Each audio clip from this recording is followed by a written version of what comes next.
¿Qué tal, muchachos y muchachas? Es un gusto volverlos a saludar a todos ustedes. Hoy trataremos de responder a la siguiente pregunta. ¿Qué son las revoluciones científicas en la historia de las ciencias? Al respecto se interesaron muchos autores. Entre ellos tenemos a Alexander Koire, Karl Popper y Thomas Kuhn, que de alguna u otra manera generaron sus propias teorías.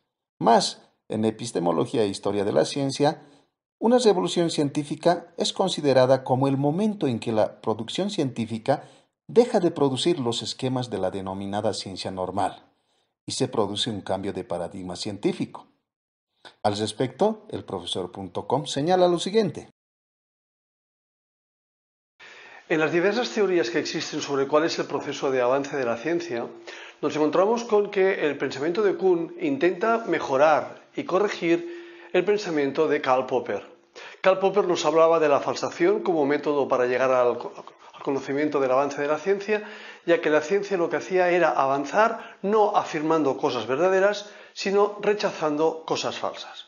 Pues bien, según Thomas Kuhn, existe un concepto que es el concepto de paradigma, que sería un concepto unitario que engloba todo lo que se conoce en un momento determinado.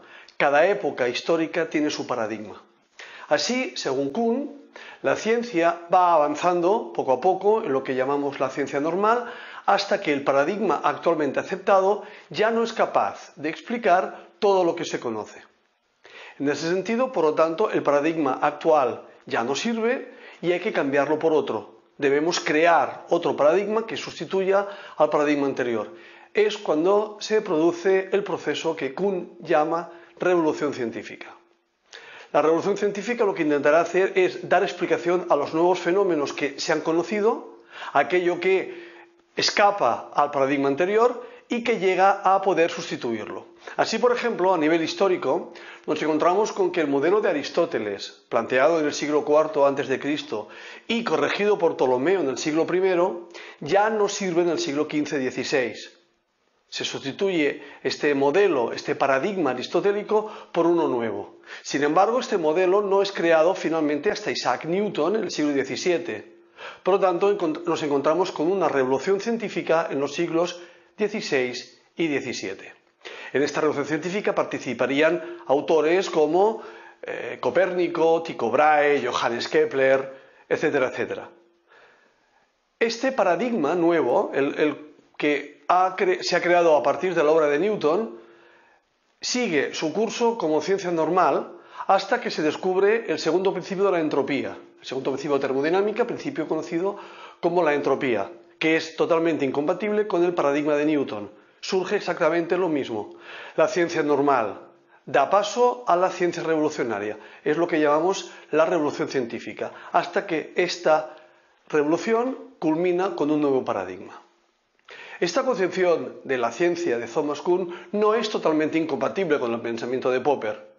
Simplemente lo que hace es mejorar y corregir aquello que, digamos que con Popper no era capaz de explicar porque había momentos de efervescencia científica y en cambio había otros momentos en los cuales la ciencia funcionaba de forma normal.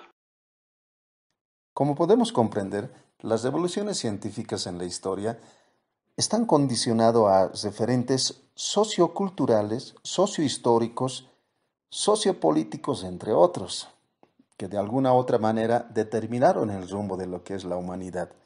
No obstante, debemos reconocer lo siguiente, que pese a que vivimos en una coyuntura tecnológica, nosotros también respondemos a un tipo de paradigma, y esto es generacional.